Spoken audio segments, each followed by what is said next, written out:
few introductions. Let's go around the table first, and then we've got, few enough people, then we'll go around the outside. I'm George Cerniak. I'm the director of the Air and Radiation Division here at EPA's Chicago office. And here is our regional administrator, Susan Hedman. Hello, everyone. Before we start, is there anyone that would not like to be on camera today? Please raise your hand. Okay, we're all set. Thank you. Okay. All right, well, good afternoon, everyone. I want to thank all of you for coming out to meet with us today, especially on such a freezing cold day. This is obviously a demonstration of your commitment to working on environmental issues. And I have to say, great t-shirts, really great t-shirts. So I am Susan Hedman. I'm the regional administrator here in Region 5. And we are, as you know, still in the comment period on the Clean Power Plan.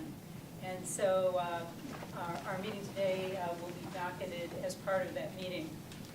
I think we all know that the Clean Power Plan will benefit low-income communities and communities of color. And that's partially why you're here today.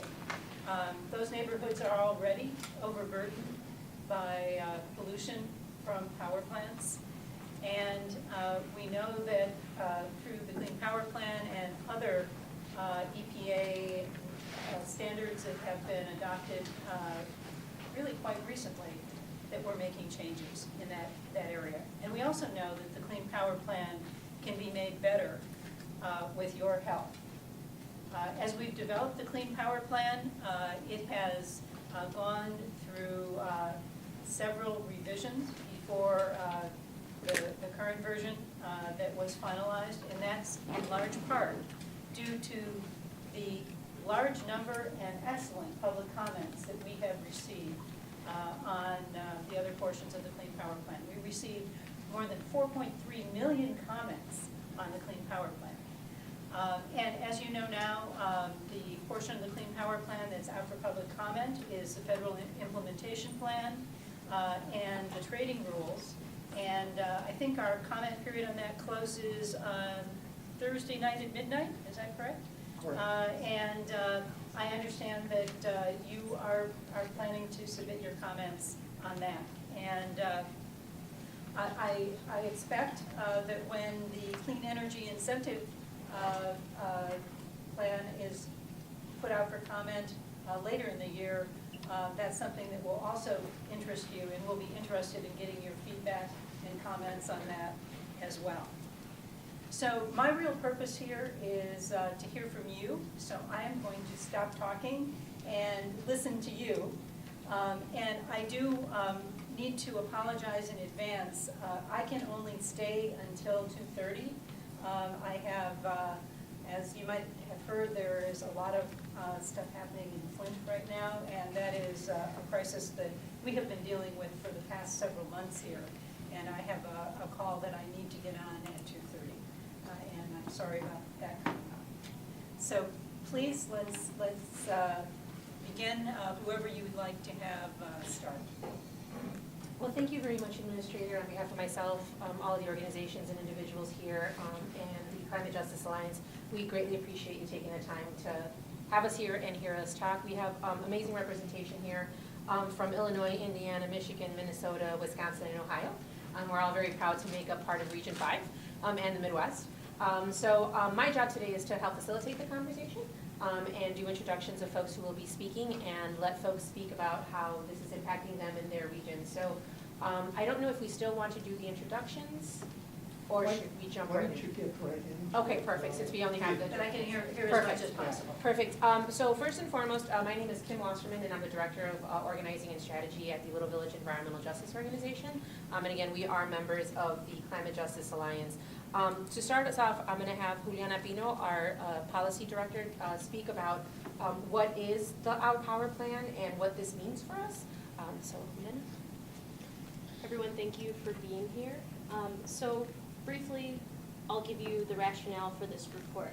We recognize that the Clean Power Plan represents a very important step in the reduction of carbon emissions in this country and will be the landmark regulation in the transition of the electricity sector more broadly. And we believe that the Clean Power Plan offers a lot of opportunities for equitable distribution of benefits to low-income communities and communities of color. However, we are concerned with some loopholes that exist in the regulation and have put together a document identifying the places where we feel it could be strengthened in the spirit of collaboration and the places where we would like to see environmental justice positioned more centrally as a theme in the plan, and also environmental justice and vulnerable communities as central beneficiaries of the good things that could come out of compliance with the regulation. The goals of the plan, of our power plan, are to strengthen the organizing efforts of frontline environmental justice communities, build grassroots power, and promote just transition strategies. We want to assure that EJ provisions are in federal and state implementation plans and multi-state processes. We want to assure that carbon emissions are reduced and regulated at the source of the pollution to protect those frontline communities who are already overburdened, as we've identified. We want to urge reduction of co-pollutant emissions as well, because our focus on environmental justice and hazards broadens just from carbon emissions to other co-pollutants that are coming out of plants as well. We want to eliminate loopholes that incentivize other extractive energy options, such as natural gas, biomass, waste incineration, nuclear energy production, things along those lines. And we want to ensure that energy conservation, efficiency, solar, wind and energy storage, zero waste, public transportation, ecosystem restoration, and regenerative plant-based organic agriculture are prioritized as other very strong carbon reduction strategies that should be considered as compliance options in this plan. And finally, we want to assure that the Clean Power Plan maximizes the creation of quality, good-paying jobs, and that communities of color and those who are experiencing poverty have access to the jobs created through implementation.